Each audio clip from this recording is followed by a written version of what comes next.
भक्ति का परिणाम। एक की माता जब बूढ़ी हो गई तो उसने सोचा कि अब घर गृहस्थी से छुट्टी लेकर वृंदावन जाकर जीवन संध्या वहीं शांति से बिताई जाए। उसने श्री रामकृष्ण के सामने अपनी यह इच्छा व्यक्त की, परंतु श्री रामकृष्ण उनके मन की स्थिति को भली भांति जानते थे। उन्होंने उसके प्रस्ताव को सम्मति न देते हुए कहा, तुम्हें अपने नातिन से बहुत प्यार है। तुम जहां भी जाओ नातिन की याद तुम्हें बेचैन किया करेगी। तुम चाहो तो वृंदावन जाकर रह सकती हो, पर तुम्हारा मन सदा घर ही के ऊपर पड़ा रहेगा। इसके बजाय अगर तुम अपनी नातिन को श्री राधिका जी की दृष्टि से देखते हुए प्रेम करने लगो तो वृंदावन वास का सारा पुण्य तुम्हें घर बैठे अपने आप प्राप्त होगा।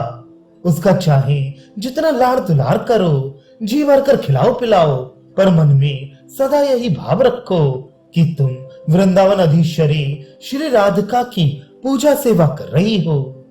किसी भक्त को एक आत्मीय पर अत्यधिक आसक्ति के कारण मन को स्थिर करने में असमर्थ देख श्री रामकृष्ण ने उसे अपने प्रेम पात्र को ईश्वर का ही रूप मानते हुए भगवत भाव से उसकी सेवा करने का उपदेश दिया। इस विषय को समझाते हुए कभी कभी श्री रामकृष्ण पंडित वैष्णव चरण के ऐसे ही दृष्टिकोण का उल्लेख करते हुए कहते, वैष्णव चरण कहता था, यदि अपने प्रेमास्पद को ईश देवता के रूप में देखा जाए तो मन बड़ी सरलता से भगवान की ओर चला जाता है।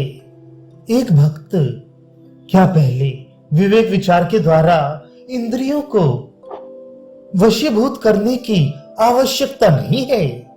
श्री रामकृष्ण, हाँ, वह भी एक मार्ग है, विचार मार्ग। भक्ति मार्ग में इंद्रिय संयम अपने आप बड़ी सरलता से हो जाता है। ईश्वर के प्रति प्रेम जितना अधिक बढ़ता है, इंद्रिय सुख उतने ही नीरस लगने लगते हैं। जैसे जिस दिन पुत्र मर जाता है उस दिन माता पिता भोग सुख की बात सोच तक नहीं सकती। संध्या हविक आदि साधनाओं की आवश्यकता तभी तक है जब तक एक बार हरिनाम सुनते ही आंखों से प्रेमाश्रु की धारा न बहने लगे। भगवान का नाम केवल सुनते ही जिसका हृदय व्याकुल होकर रोने लगे, उसके लिए साधनाओं की कोई आवश्यकता नहीं। किसी गीत में कवि ने ईश्वर अनुराग को बाघ की उपमा देते हुए कहा है, अनुराग बाघ। जिस प्रकार बाघ अन्य जानवरों को गपागप खा जाता है, उसी प्रकार अनुराग रूपी बाघ भी काम क्रोध आदि रूपों को खा जाता है। एक बार यदि ईश्वर के प्रति अनुराग जग जाए तो काम क्रोध आदि रूपों बिल्कुल नष्ट हो जाते हैं।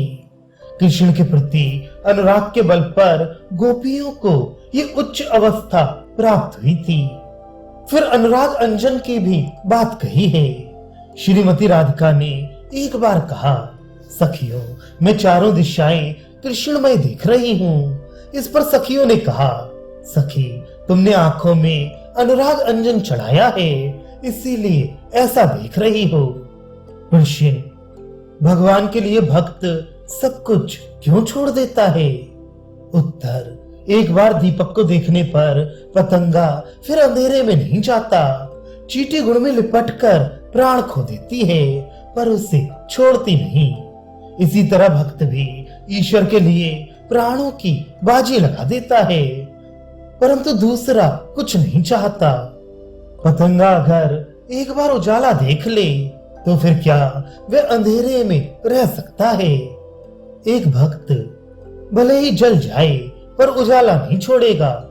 श्री रामकृष्ण, पर भक्त ऐसे कीड़े की तरह जलकर नहीं मरते। भक्त जिस उजाले के पीछे दौड़ते हैं वह मणि का उजाला है। वह बहुत उज्जवल तो है पर स्निग्ध और शीतल है।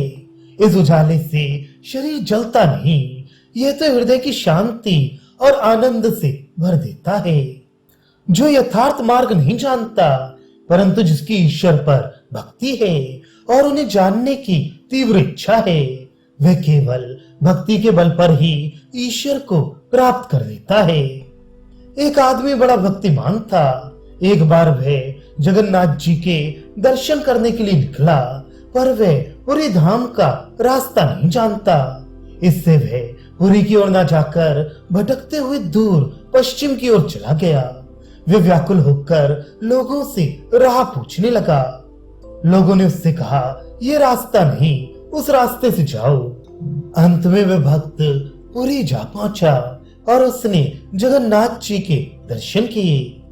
देखो, अगर इच्छा हो तो राह न जानने पर भी कोई न कोई बतला ही देता है।